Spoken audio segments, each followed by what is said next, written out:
El asedio de Esparta tuvo lugar en el año 272 a.C.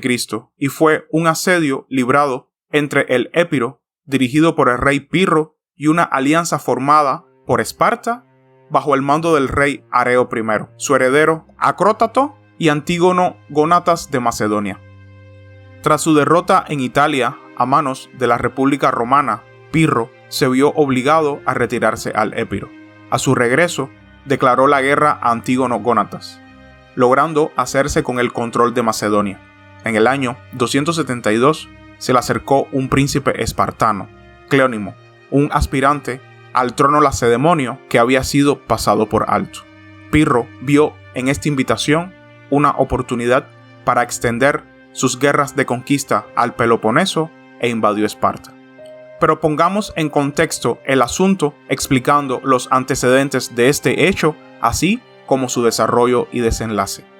Comenzaremos retrocediendo unos años, más específicamente hacia el año 281. En este año, a petición de la ciudad griega de Tarento, Pirro, rey del estado griego de Épiro, inició la guerra pírrica llevando un ejército de 25.500 hombres y 20 elefantes a Italia para ayudar a combatir a los romanos, los cuales habían logrado conquistar la mayor parte de Italia y se habían propuesto dirigirse a tomar las ciudades griegas de la Magna Grecia. Tras llegar a Italia en el año 280, Pirro derrotó a un ejército romano en la batalla de Heraclea, cerca de Tarento. Posteriormente, repitió su éxito contra los romanos al derrotar otro ejército en la batalla de Asculum. Estas victorias resultaron ser muy costosas para Pirro y desvió su atención a Sicilia, donde los estados griegos de la isla solicitaban su ayuda contra Cartago. A pesar de derrotar a los cartagineses y ocupar la mayor parte de la isla, el comportamiento de Pirro le distanció de sus aliados griegos y se vio obligado a abandonar Sicilia para retornar a la península itálica.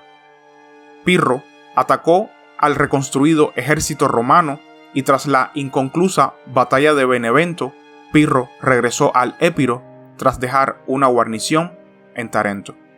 La guerra en Italia había agotado los recursos financieros y militares de Pirro. Para aumentar sus recursos y reforzar su posición, declaró la guerra al rey Antígono II de Macedonia. Asoló parte del país antes de conseguir derrotar a Antígono en batalla. Esta batalla obligó a Antígono a huir a Tesalónica, donde estaba protegido por su fuerte armada. Tras la huida de Antígono, Pirro pudo hacerse con el control de la mayor parte de Macedonia y Tesalia, declarándose rey de Macedonia. Al hacerse con el trono macedonio, Pirro fue abordado por un príncipe espartano de nombre Cleónimo, que servía como oficial en su ejército. El espartano persuadió a Pirro para que le ayudara en su complot para capturar Esparta. Los motivos de Cleónimo para querer atacar Esparta eran dos. En primer lugar, le guardaba rencor a sus compatriotas ya que estos le habían pasado por alto en favor de su sobrino Areo I, a la hora de determinar el sucesor del trono Agiada. Plutarco, el historiador griego, atribuyó la no elección de Cleónimo como rey a su carácter violento y a su arbitrariedad. Además, Cleónimo había sido menospreciado por su nueva esposa, la cual había sido seducida por el hijo de Areo, Acrótato. Estos insultos percibidos incitaron a Cleónimo a abandonar Esparta y a urdir un plan para usurpar el trono. Pirro se mostró receptivo a los llamamientos de Cleónimo para instalarle en el trono espartano y accedió a ayudarle. Por ello, el rey Epirota reunió un ejército de 27.000 hombres. El tamaño de la expedición de Pirro indica que vio la ayuda a Cleónimo como una oportunidad para extender su hegemonía al Peloponeso y asegurar a Esparta como aliada. Una teoría alternativa es que Pirro emprendió la invasión del Peloponeso como medio para cortar el apoyo que Antígono seguía recibiendo de las polis del sur de Grecia.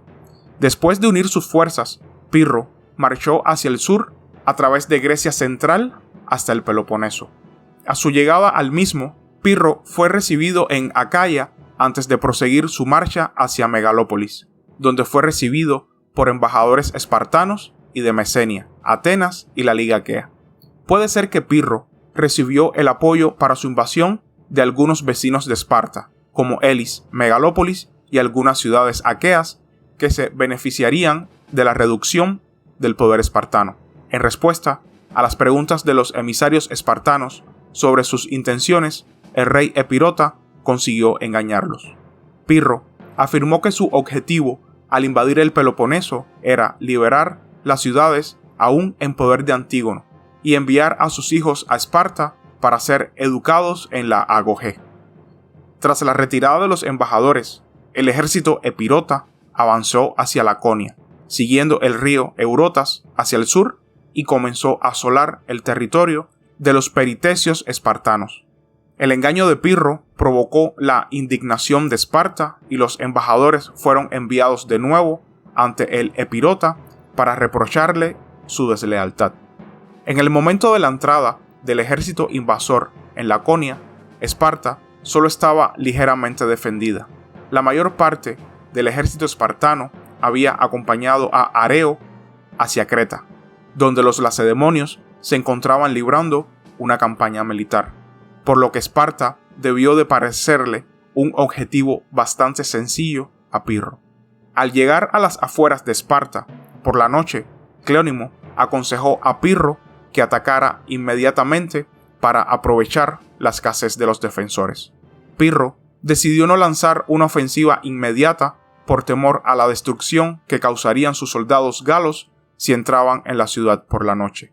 Anticipando que no habría resistencia, Pirro ordenó a su ejército acampar y se preparó para entrar en Esparta por la mañana. La aparición del ejército epirota ante su ciudad pilló desprevenidos a los espartanos. A pesar de que la Jerusia lacedemonia era partidaria de enviar a las mujeres a Creta para su protección, Aracidamia, la antigua reina y abuela del rey Europóntido Eudamas II, aseguró que las mujeres espartanas se quedarían para ayudar en la protección de la ciudad. Una vez alcanzados los acuerdos para las mujeres, los espartanos comenzaron a reforzar las defensas del asentamiento.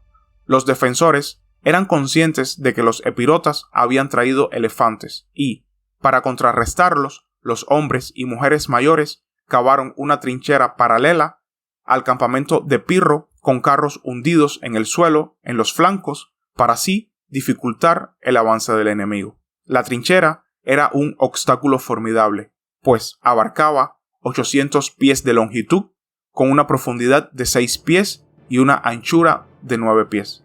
Pausanias relata que la exigua guarnición espartana fue asistida durante el asedio por aliados llegados de Argos y Mesenia. Además, los espartanos enviaron mensajeros tanto a Areo, convocándolo de vuelta a Esparta, como a Antígono, solicitando su ayuda, a pesar de que Esparta y Macedonia habían sido históricamente enemigas. Cuando se acercaba el amanecer y el ejército epirota preparaba su ataque, los espartanos asumieron posiciones defensivas detrás de su trinchera. Les animaron las mujeres que se habían quedado.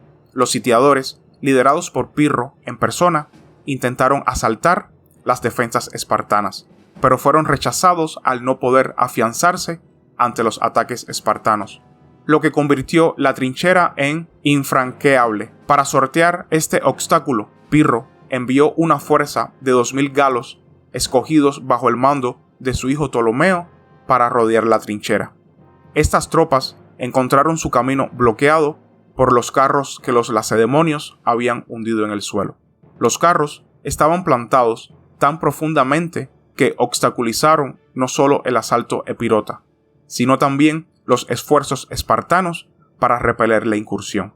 Finalmente, los galos consiguieron retirar algunos de los carros, lo que les dio la oportunidad de irrumpir en la ciudad. Acrótato, viendo el peligro, aprovechó una serie de irregularidades en el terreno para dirigir una fuerza de 300 hombres sin ser detectado detrás de la retaguardia epirota.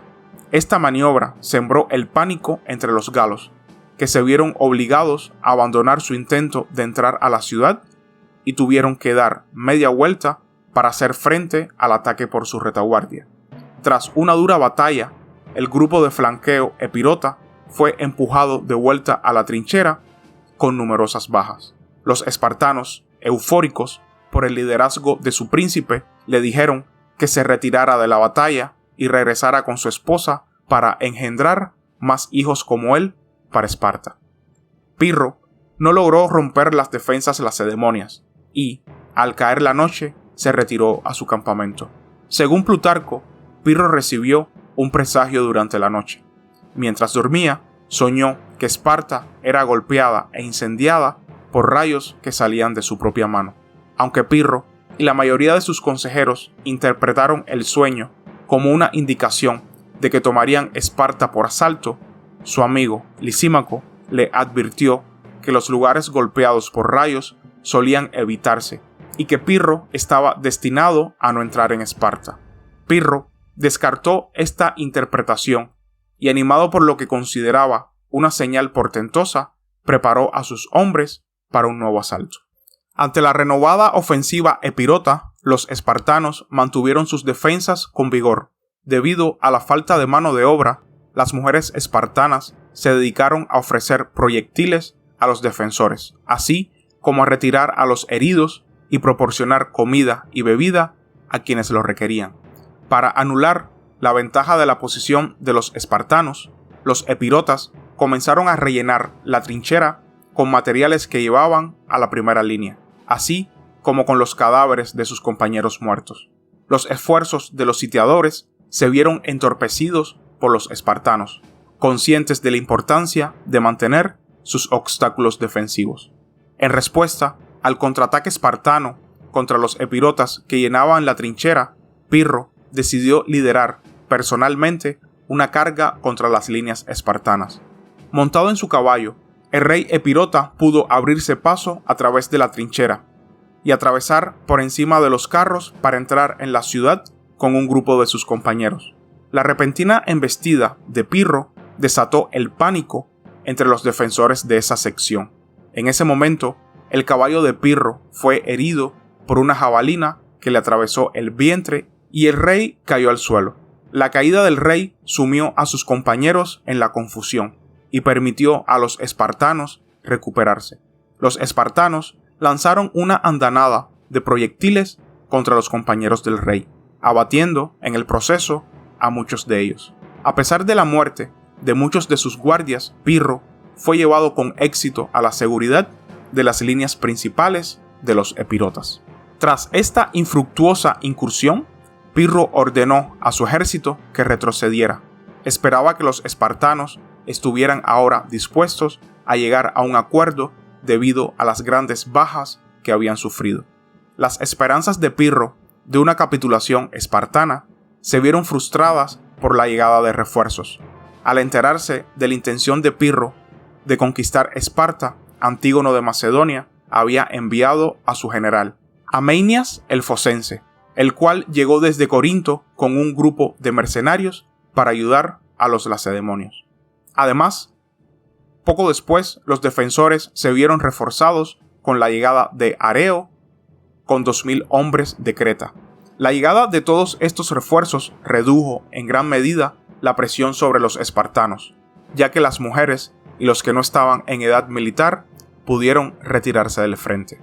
Reforzados por las tropas frescas, los espartanos y sus aliados macedonios se prepararon para el siguiente asalto de Pirro contra la trinchera. La presencia de más adversarios intensificó la determinación de Pirro para capturar la ciudad y ordenó otro ataque contra las trincheras, pero no pudo conseguir nada y sufrió nuevas pérdidas. El fracaso de este ataque convenció a Pirro de la inutilidad de perseverar en el asedio y decidió levantarlo para retirarse. Pirro tenía la intención de pasar el invierno en Laconia, posiblemente con el propósito de lanzar un nuevo ataque contra Esparta, y envió a su ejército para comenzar a asolar los alrededores. En ese momento, Pirro recibió un emisario de Aristias, un prominente ciudadano de la importante polis de Argos, el cual solicitó su ayuda para derrocar el régimen de Aristipo, que apoyaba a Antígono y a los macedonios.